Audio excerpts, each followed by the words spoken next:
Ok, señores, vamos a esto. Aunque no parezca, estoy enfermo, tengo la voz ronca, esto está del carajo. Hay dos o tres mierdas que tengo que decirle hoy. Vamos a traer esto de una vez. Alright, como siempre, inglés, español, doesn't really matter. You all understand. Let's get right to it. Alright, let's talk a little bit about last week, week 5. The high score for week 5, may the foresight be with you. The low score for week 5 was the Vultures. It happened to be in the same matchup, so that resulted in the biggest blowout. The highest scoring player was Doug Martin of the formerly Naco Pigs, now Real City Butterflies. All right, and let's see here. The game of the week was a tie. They were both equally exciting. Both finished by 2 points. And it's Hide Your Trash versus the Loud Modafoca. We actually paid more attention to this one because Daryl did a great job of promotion, making sure that he pointed out the fact that he was taking a lead on his competition point by point, little yard by Melvin Gordon. But also, Deflate This beat the Gotham City Rogues. I'm flabbergasted. I had no idea. No one even mentioned that. And all of a sudden, Deflate This is now 2-3, and they put the first loss in the column of the Gotham City Rogues. So for a game of the week, I'm calling it a tie. All right. I said last week that I would do previews and reviews together so that we don't take so much time. I know we don't have an hour to listen to me talk about these things, so let's burn right through them.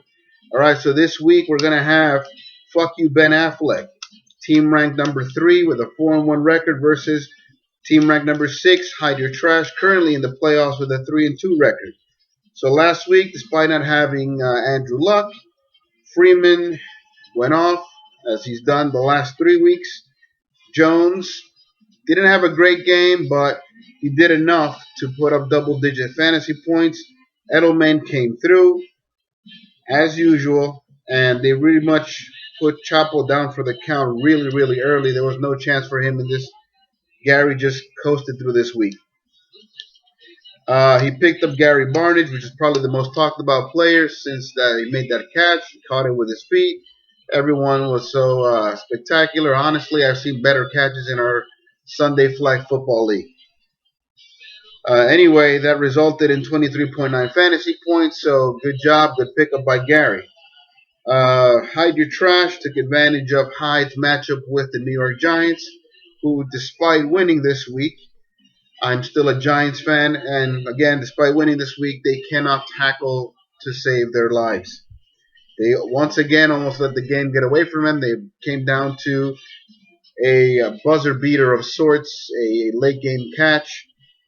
I'll get into that a little later. All right.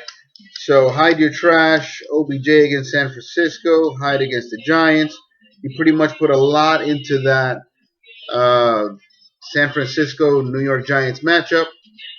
And finally, it came down to the Monday night matchup where Melvin Gordon's 94 yards were counted one by one by Hide Your Trash until it ultimately resulted in a win. All right, so this week they're facing each other. Fuck You Ben Affleck has no buys. Hide Your Trash will have a couple of buys. I don't know if they totally impact this week. He's going to have Jason Witten on bye. We have Tavon Austin and Roy Halou. He didn't play them anyway, so it doesn't really matter. You know, they're on bye now. They're probably filling a bye later on. All right. Let's see here. Waivers. Fuck You Ben Affleck picked up tight end Richard Rodgers. You know, despite all the talent that Gary's been able to accumulate in all of his recent wins, he currently has 3 tight ends and 3 quarterbacks on his roster. What he plans to do with them, you can only start one quarterback. You can only start two if you decide to take someone off your flex, two tight ends. So don't know what the strategy is there. Player to watch, Doug Freeman, of course. He's going up against the New Orleans Saints, which have trash as defense. They might as well have empty shopping carts with no arms, or just call them trash cans, because that's what they feel like when they're playing defense. Rob Ryan sucks as a defensive coordinator. He has no answer for any team, really. I don't know what he's doing there. I think that New Orleans presses the reset button at the end of this year, but I'm getting ahead of myself. Good matchup for Freeman, even though it's a Thursday night game, and good performers don't typically do that great on Thursday night. Julian Edelman. This is the first time I'm going to mention this. Probably not going to be the last. He's going to go in the Indianapolis game. So it's going to be the revenge match after the whole deflate gate that we heard so much about. If you haven't heard about it, I don't know. Maybe you were in jail or living under a rock, but that was all the talk all summer. Edelman is going to be part of that game. Probably catches about 20 passes. I'm thinking that game's going to be a blowout with a bunch of passes going his way. Julio Jones against New Orleans again. He didn't look great. I'm hearing that he has some kind of slight injury, nothing that will keep him from starting, but it's not looking great. Again, it's a Thursday night game. If he was injured, he didn't get a chance to recover, so keep an eye on Julio Jones. Aaron Rodgers did not look great last week. He's going to be playing this week against San Diego. Things to watch out for. He can't have two bad games in a row. He said it at the press conference after the game. If you're going to break your streak of throwing, so many games without an interception, might as well go for two and then, start a new streak. So look for him to start a new streak. I'd look for him to go big. Odell Beckham Jr. is going against Philadelphia in the Monday night game. Thankfully, it's a Monday night game. Thankfully for my Giants as a fan, he gets a chance to get better because, as you saw at the end of last week's game, he wasn't doing too great. He was basically out there at the end just as a decoy. Luckily for Darrell, he already has scored his 20 fantasy points, which is pretty much all he needed. Hyde against Baltimore. Baltimore is really lacking in the defense department. They're also lacking in the offense department. It's really a coin toss. I'm not saying that it's favorable or not, but just keep an eye on Carlos Hyde. He's a player to watch in this matchup. Also, Hide Your Trash does not currently have a starting tight end. So keep an eye out for that. All right, still has to pick one up. There isn't that much on the waiver wire, as we've all noticed. Let him make a play this one out.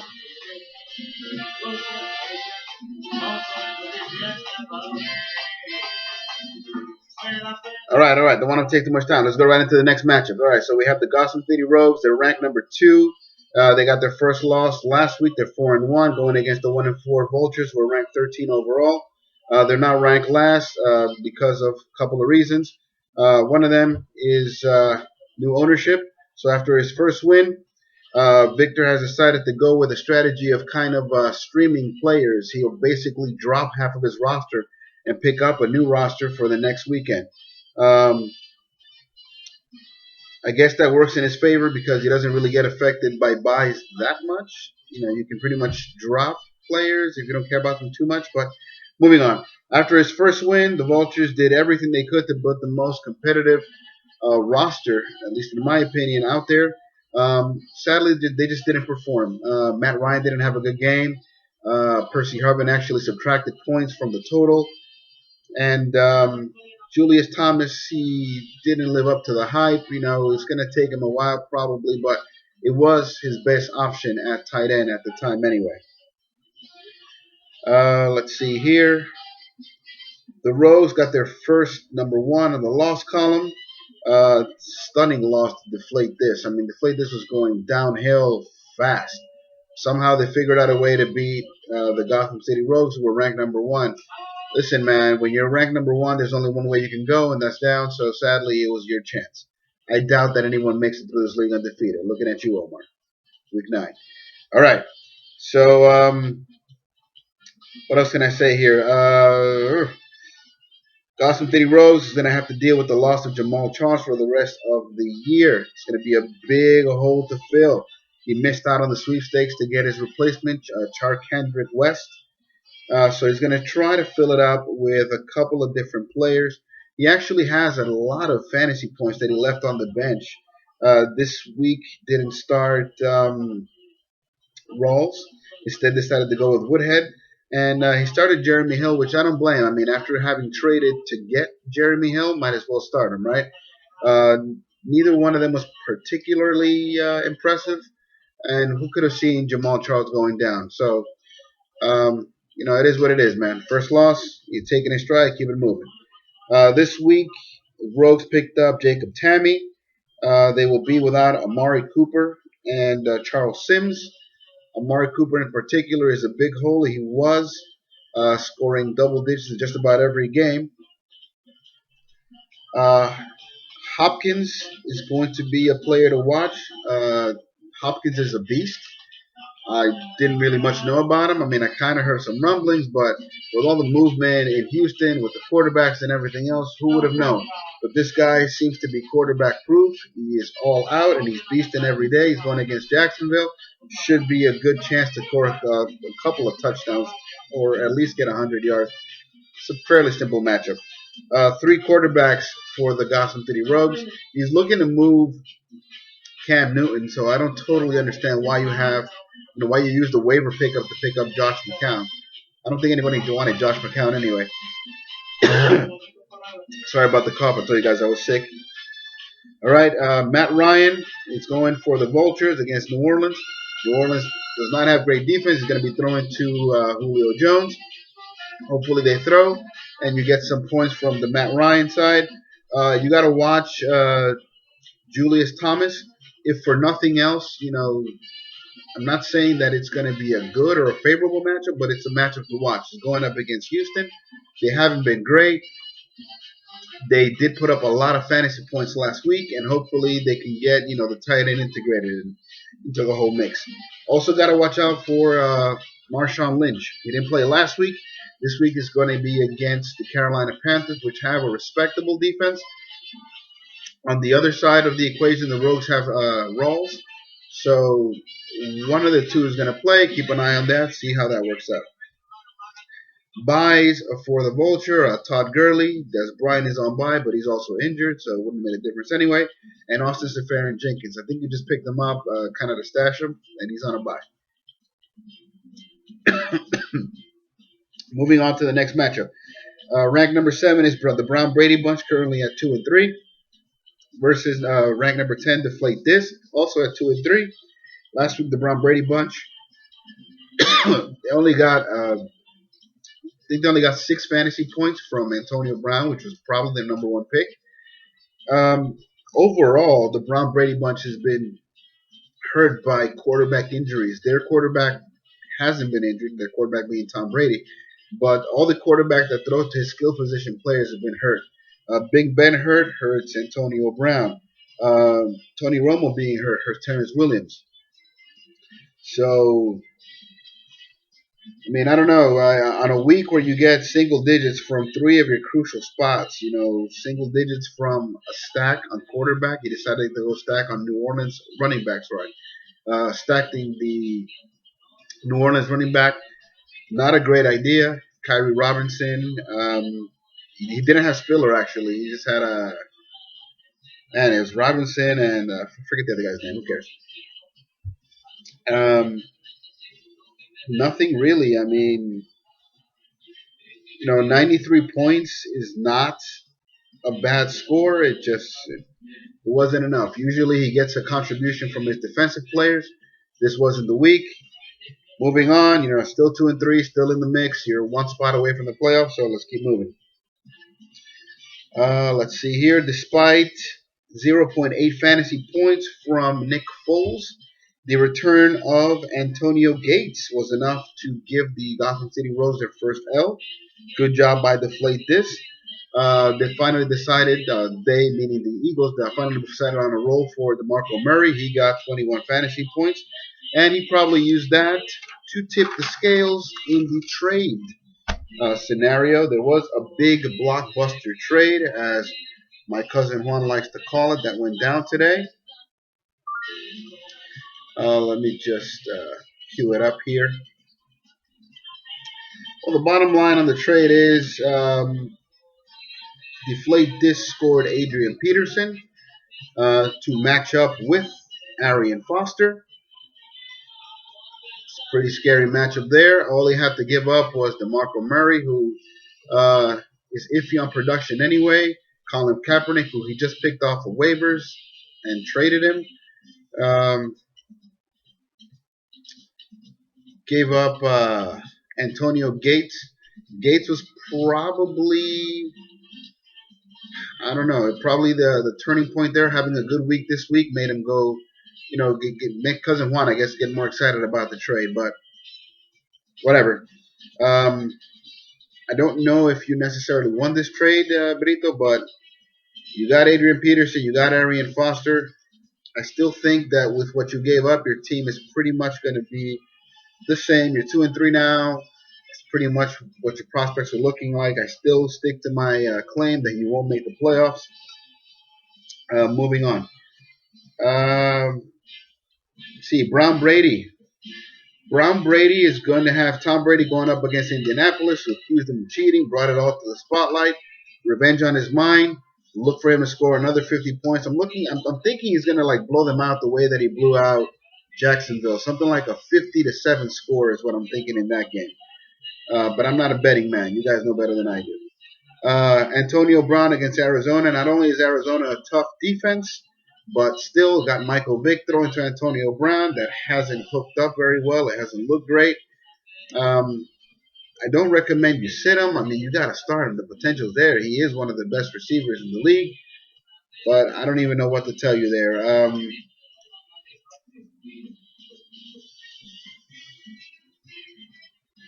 Wow. Man, well, what else can I tell you here? It doesn't really look great. Those are the players to watch. Look out for Williams going up against Cincinnati. And Allen Robinson going up against Houston. Again, Jacksonville, if they're looking to pass, could be good. You got Terrence Williams on bye. Not that it matters, since you don't particularly use him. Moving on.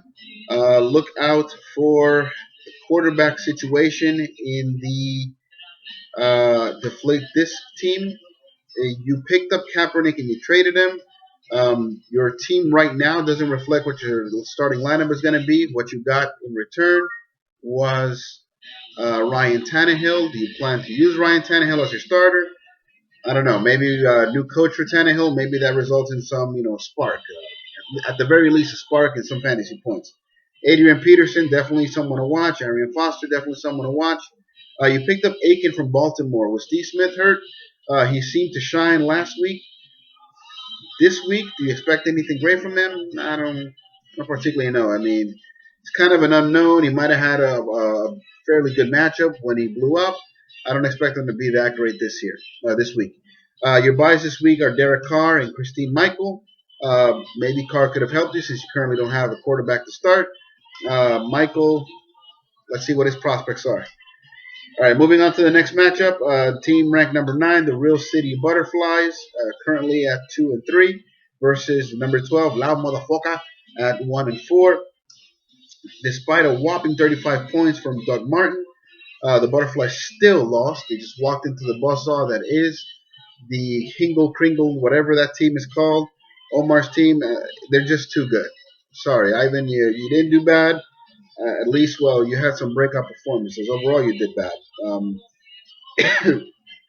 Still sticking to Peyton Manning, who didn't do great. Eddie Lacy gave you nothing, and you're just going to hang on to them. Jimmy Graham, all of these players are disappointed. Motherfucker, great week to stack Cardinals. You put in, 2 Cardinal running backs, and you got double digits from both of those. Double digits from Josh Brown, I believe his name is, the receiver from Arizona. Great week to start him. You just lost to a better team this week. I know that for the most part you were leading on Sunday, probably when you went to sleep. You were feeling good about your chances to win. Overall, you ended up losing to Darrow, had your trash, and Melvin Gordon. Again, good pickup by La Motherfucker and picking up Bradford, who didn't work for Packy's team at all, jolting him to trade, or not trade, but dropping him and changing his name and everything. And again, special teams and defense came in big for La Motherfucker. I think overall your team's leading scorer is actually Goskowski. You have you had a combined 47 fantasy points this week. In terms of waivers, Real City Butterflies picked up Dwayne Harris. Am I seeing this right? No, actually, no pickups for Butterflies. Loud Motherfucker used a waiver claim for Dwayne Harris. Dwayne Harris is number 17 on the Giants. That receiver with the braids, or the dreads, he'll get a pass here and there. He hasn't made a really big impact, no touchdowns. Why you would use a waiver claim on him? I don't think he was on anybody's sites, but if you have a spot to fill and he can fill it, do it. All right. Another thing, I don't know why La Motherfucker is still holding on to players like Victor Cruz. I don't think Victor Cruz is going to play at all this year. There's always something. He keeps getting called back. But I can't say that it hasn't hurt you this far. I mean, your record is 1-4. If it's keeping you from picking up someone else that you could possibly play and get points from, I would just drop him, man, and pay attention to when he's coming back and pick him up if you want him. Personally, even if you dropped him, even in being a Giants fan, I wouldn't pick him up. LaShawn McCoy, you call me crazy for trying to trade you Brandon Cooks for LaShawn McCoy. I mean, Brandon Cooks had 20 points last week. What is LaShawn McCoy giving you this year? Another Buffalo Bill. You got Sammy Watkins. Um, he hasn't been great. He's been shitting the bed. He really hasn't played. I don't know what you're going to do about that, but moving on. Just a little FYI. You have 3 players from Arizona. You have Cruz, and now you picked up Dwayne Harris. You got McCoy and Watkins. Stacking up these teams, man. Okay. Players to watch. Real City Butterfly should keep an eye on Peyton Manning, if for nothing else, because he's Peyton Manning. Whether he does good or does bad could gravely influence the result in your matchup. Watch out for Eddie Lacy, who's been giving you nothing, but as he gets colder, we've noted that he gets better, so hopefully he works out. Let's see here. You have Brandon Marshall going up against Washington. That's a matchup to exploit. Brandon Marshall is actually your most solid player. He's never disappointed you. You didn't have him last week. You probably could have used him. Keep an eye on him. Jimmy Graham against Carolina. That's a good defense. They're not giving Jimmy Graham the ball. I don't know what to tell you. Also, another player to watch. You probably missed your window on trying to trade these guys to get value back for him. So I honestly don't know what to tell you. On the La Motherfucker side, watch out for Drew Brees. He lost last week, I believe, but still he threw the ball a lot. Like I said, in particular, he made contributions to most of his receivers, in particular Brandon Cooks. I'm personally rooting for Drew Brees to succeed in this week. He's going up against Atlanta on a Thursday night game. Let's see what happens there. It's a great chance to upset a team that's 5-0 in Atlanta. What I mentioned Arizona. Well, I basically mentioned Arizona versus Pittsburgh because you have 3 Arizona players. So keep an eye on that game in particular. That may be your game to watch. You picked up Norman, the Carolina cornerback, who made the 2 pick sixes on 2 different weeks, or was it on the same week? That was against Jameis Winston, who hasn't been great in his NFL career. I don't believe that Russell Wilson is the type of quarterback to make that kind of mistake that often. But, ride the hot hand, I guess, even though he's coming off a bye week. Sammy Watkins, looking to make a return this week against Cincinnati, who's 5-0 and playing great. I don't have any real faith in Sammy Watkins right now. On top of that, it's not going to be Tyrod Taylor throwing in the ball. It's looking like it's going to be E.J. Manuel who's going to be the starter. So he's currently on your starting roster. I don't know if I'd start him. I didn't mention that you also have 2 players from St. Louis who both happen to be on bye week, Robert Quinn and John Laurinaitis. They're both going to be on byes this week. Moving on, the matchup of the week, at least the one to keep your eye on. I normally don't call them matchup of the weeks before they play. Typically, for me, it's matchup of the week after they've played, and I kind of just award it. But if there's a game or a matchup to keep your eye on this week, is going to be Hingles Kringles versus Charkandrick I Choose You. I think that's a play on the Pikachu kind of theme. Hingles Kringles Berries is currently ranked number one. They're 5-0. Charkandrick is ranked number four, currently ranked 4-1. Now you may ask yourself, why is a team that's 4-1 ranked number four? Well, there's two more there's two more teams that are 4-1. Gotham City Rogues and Gary's team, Fuck You Ben Affleck, and they also have more quality wins. Let me just tell you how we got to 4-0. No offense to Donnie, he's currently riding a 4-game win streak, but after losing to La Motherfucker in week one, narrowly by the way, he only lost by 2 points. He's beaten the Vultures before they were the Vultures, and they were led by Illich. He's beat Turned Down for What, who can't even beat their dick. He beat the Butterflies, which, frankly, the way that his talent is playing is no surprise. And his only real win or quality win is this week against the Brown Brady Bunch. So Hingle McCringlebelly is looking flawless. They scored 135 points with single-digit performances from Latavius Murray, Demarius Thomas, and Gronk. This week they're going to have, even though Tyrod Taylor pulled his weight and scored, double digits up in the low 20s rather. Tyrod Taylor is looking like he's not going to play this week. Charkandrick won the post Jamal Charles sweepstakes, and he landed Charkandrick West, hence the new name. Last week he got double-digit points from 5 of his starters, from quarterback, running back, receiver. And he got his first quality win, even though he left 21 points on the bench from Shane Vereen. You got a tough matchup now, thinking, who are you going to start? Do you go with West and his matchup, or Vereen to go for the short thing? But then Vereen plays on Monday. If he decides to shit the bed on Monday, then pretty much out of options. There's nothing else to do. So, tough one. Think about that one. Sleep on it. See what you do there. Also, it looks like he decided, just like his own team, to bench Matt Stafford. I told you from the beginning, man, you cannot win with Matt Stafford. Bye weeks this week. It looks like Hingles McCringleberries is going to have Latavius Murray and Levante David. Guys, seriously, for a team that was already that stacked, how do you drop Levante David? Do you not know he's a good defensive player? He's a very good linebacker, and he scores a lot of fantasy points. He probably has like 60 fantasy points already. That's big considering that quarterbacks right now have like 90 fantasy points if you're a good one.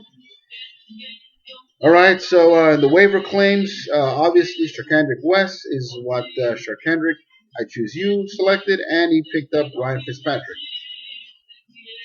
And Hingles McCringleberry used a waiver. Guys, I still don't think you totally understand how waivers work.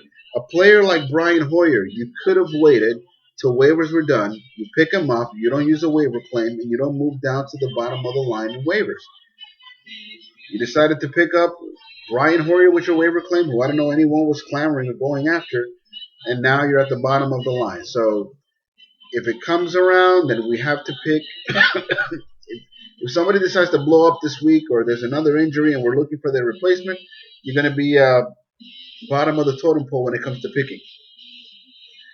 All right, this week, Hingles McCringleberries has Frank Gore. He also has Dion Lewis and Gronk, all part of that whole Deflategate mess. Keep an eye out for that. I believe that's going to be high fantasy scoring, even if it's not high scoring in reality. We have, for Charkandrick's team, no buys, by the way, not affected by the bye week. And he's going to have Fitzpatrick against Washington. Despite what you may think, Washington's defense is not that bad. Le'Veon Bell is going against Arizona. That is not a favorable matchup. Arizona is not only overpowering teams, their defense is also pretty good. And just in a matter of speaking, even though Le'Veon Bell is great, I'm thinking that if Arizona, who's currently scoring in the range of, they're averaging like 38 points, like real actual touchdowns per game, if Pittsburgh finds himself in catch-up mode, then might be throwing a lot more than they're actually passing, even though they might be passing to Bell. Just keep an eye on that. I forgot who this West is against Minnesota. I mentioned it for some reason in Allen Hearns against Houston. All right. So moving on. Checking my time. I'm at half an hour right now. I got to speed through some of these. All right. So the next matchup is Let the Four Set Be With You. Currently ranked number 5 at 3-2 versus number 14. Turned down for what? Who has a record of 1-4. There's not much to say here. Sadly, I know you guys, saw me talk all this stuff, waited through all this video, expecting me to have a lot of commentary on this, but quite honestly, the secret to four-set success, they're stacking Cincinnati, who is currently on one of the hotter streaks in the NFL. They're 5-1. They're not blowing out, but they're using their stars. They're going with what got them there. Packy has Andy Dalton, AJ Green, and Tyler Arford. All of them are beasting. The players that he doesn't have are probably not of note, except for probably Giovanni Bernard. But, he'll have one good week, and then he might stake it up. So he had the score last week. This week he picked up Niall Davis. We have players to keep in it. No bye weeks, by the way, for Forsett or Packy's team. And then this week, players to keep an eye on: AJ Green, Andy Dalton, Tyler Eifert. The whole Cincinnati bunch going against Buffalo. Buffalo's defense is good. Their offense is kind of a train wreck right now. The injury bug has affected them greatly. But still, that may be, in terms of NFL, the upset of the week. Upset only because Cincinnati is 5-0. I don't know if anyone expected them to be that good. Calvin Johnson is going against Chicago. Chicago is a team with no rhyme or reason. So maybe Calvin gets back on track this week. We hope that he does as a football fan. Not that I'm rooting for anyone on Packy's team, but man, it's Calvin Johnson. I don't believe that he can be that bad so quickly. He wasn't that bad a year ago. Speaking of teams with no rhyme or reason, turned down for what? I think turned down because you just plain ran out of talent and good players. You had probably, he was voted the best offensive player of the week, Eli Manning going against Philadelphia, but you're going to have to wait until Monday to see how that plays out. C.J. Anderson against Cleveland, simply someone to keep an eye on. He hasn't been great. If he doesn't get it, back on track this week, I don't know what will. This is kind of a week for him to blow up against Cleveland, who's not a great defense. And we have Ladarius Green against the Green Bay Packers. That defense of the Green Bay Packers is looking really good. I didn't know that their defense was going to be that good. They weren't that good last year, and I think that actually makes them a contender this year, but that's something we'll talk about at a different time. Not to mention, of course, the great Aaron Rodgers. Ladarius Green playing backup to Antonio Gates. He's only benefited by the fact that Phillip Rivers doesn't really throw long, so he might dink his his way to a couple of fantasy points. I don't think it'll be enough to put you over. Brandon LaFell is injured. He was picked up on waivers. Don't exactly understand why. I don't know if he'll play a big part in this game against Indianapolis. So Marquez Wilson from Chicago.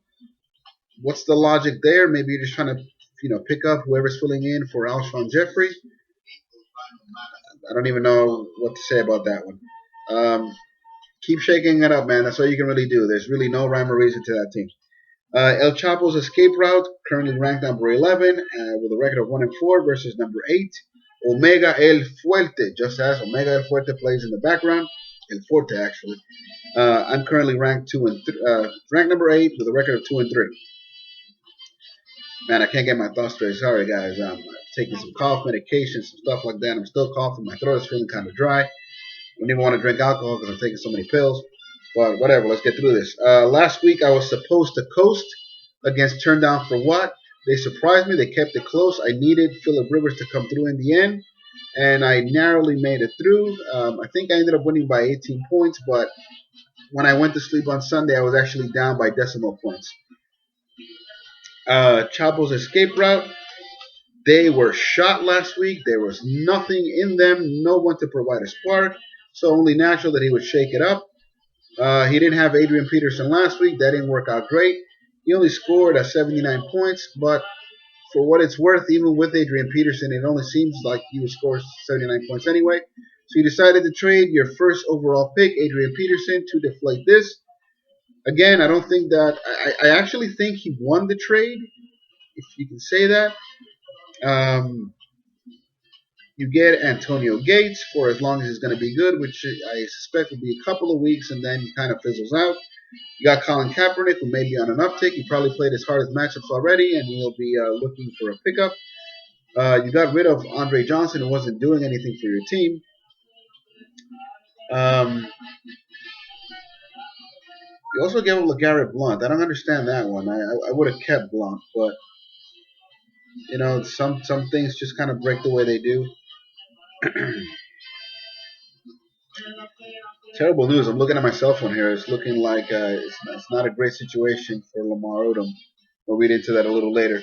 You did get DeMarco Murray. Hopefully they continue to use him wisely. He's going against the Giants.